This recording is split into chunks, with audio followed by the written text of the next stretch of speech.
खाशाबाचा पहिला टीजर आला आणि अर्थात एक वेगळी लहर आली, कारण ज्या पद्धतीचा उत्साह, ऊर्जा आणि त्याच पद्धतीचे झिंग ही खऱ्या अर्थानं आपल्याला बघायला मिळणार आहे नागराज मंजुळे दिग्दर्शित खाशाबामध्ये. गेल्या कित्येक महिन्यांपासून खरं तर या फिल्मची प्रतीक्षा होती. तो टीजरने ती उत्सुकता थोडीशी का होईना शमवली असं म्हणता येईल आणि कुतूहल जागवले. नेमकी कशा पद्धतीची कास्ट आहे हे सगळं हळूहळू टप्प्याटप्प्याने रिव्हील होत आहे या टीजर मधून. पण त्या पलीकडे असणारी एक केमिस्ट्री याच्यामध्ये दिसते. ही केमिस्ट्री म्हणजे निखिल साने, अजय अतुल आणि नागराज मंजुळे हे त्रिकूट पुन्हा एकदा काम करत आहे आणि हे बॉक्स ऑफिसवर हुकमी एक्क्यासारखं काम केलंय. फॅन्ड्री असेल, सैराट असेल आणि त्यानंतर अर्थात आत्ता हे मॅजिक पुन्हा चालणार का याच्याकडे खरं तर सगळ्यांचं लक्ष लागलंय. कारण ज्या पद्धतीचं या वर्षीचं जिओ स्टुडिओचं खरं तर वर्ष आहे, कारण त्याच्यामध्ये धुरंधर असेल, राजा शिवाजी असेल, कोट्यवधींची घोडदौड ज्या पद्धतीची आहे आणि ते ओझं किंवा ती अपेक्षा ही फिल्म खऱ्या अर्थानं पूर्ण करते का याकडे सगळ्यांचं लक्ष लागेल. पण ज्या पद्धतीचं नागराज मंजुळेचं पहिलं व्हिज्युअल आलंय आणि त्यामध्ये आपल्याला दिसतंय, कारण हा सिनेमा महाराष्ट्रासाठी तितकाच अभिमानाचा मुद्दा आहे. कारण खाशाबा जाधव हे नावच असं आहे.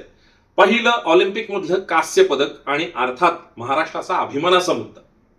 खाशाबांच्या आयुष्याचा हा पट उलगडताना नागराजने त्यांच्या संघर्षाच्या, त्यांच्या असणाऱ्या मातीतल्या गोष्टी कशा पद्धतीने टिपल्या आहेत, काय पद्धतीने त्यातली रंजकता आपल्याला दाखवली आहे आणि अर्थात हे लार्जर दॅन लाईफ दिसत असताना त्यातलं मॅजिक काय पद्धतीचं आहे. कारण जी कॅरेक्टर्स आपल्या समोर येत आहेत ते चेहरे आपल्या ओळखीचे आहेत, त्याला असणारा चार चांद आणि अर्थात त्या स्टारडम बरोबर ती पात्र त्यांचा रंग घेऊन कशा पद्धतीने येत आहेत हे बघणं खरं तर खुमासदार ठरेल असं वाटतंय. आणि ह्या सगळ्यामध्ये अजय अतुलचं म्युझिक, ज्या पद्धतीचं खाशाबाची अँथम त्यांनी आता आपल्याला दिली आहे,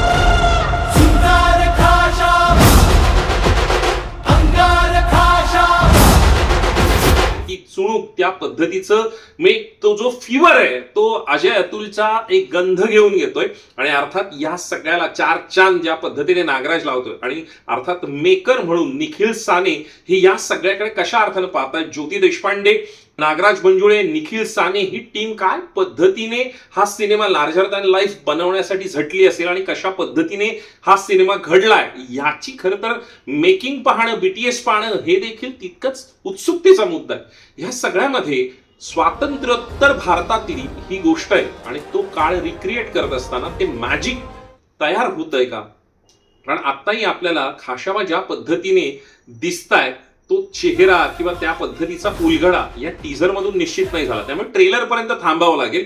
पण भोवतालची कॅरेक्टर्स आणि त्यांचं जग वसवताना, ते विणताना नागराज मंजुळेने तितकीच काळजी घेतली आहे हे जाणवतं. कारण महाराष्ट्र त्यावेळेचा तो तशा पद्धतीच्या पेहरावातून, तशा पद्धतीच्या लहेजातून हा आपल्याला दिसलेला आहे. पण ह्या सगळ्यामध्ये कशा पद्धतीचं हे मॅजिक क्रिएट होतंय हे पाहणं खरं तर उत्सुकतेचा मुद्दा आहे.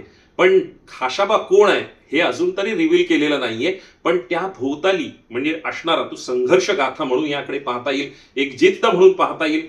महाराष्ट्रासाठी, भारतासाठी तितकाच अभिमानाचा असणारा हा मुद्दा आत्ता खरा ऐरणीवर येतोय. त्यातला संघर्ष, त्या काळातलं ते मॅजिक हे सगळं नागराज मंजुळेने कसं क्रिएट केलं असेल. अर्थात नागराज यामध्ये काम करतोय त्याचा दिसणारा तो फेटा बांधलेला, ज्या पद्धतीचा भंडारा लावलेला चेहरा आहे तो देखील एक वेगळ्या पद्धतीचा आहे.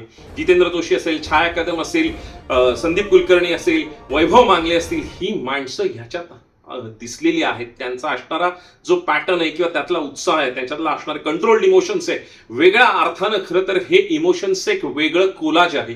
पण ह्यासाठी ही या मातीतली तो मातीचा गुलाल ज्या पद्धतीने म्हटलंय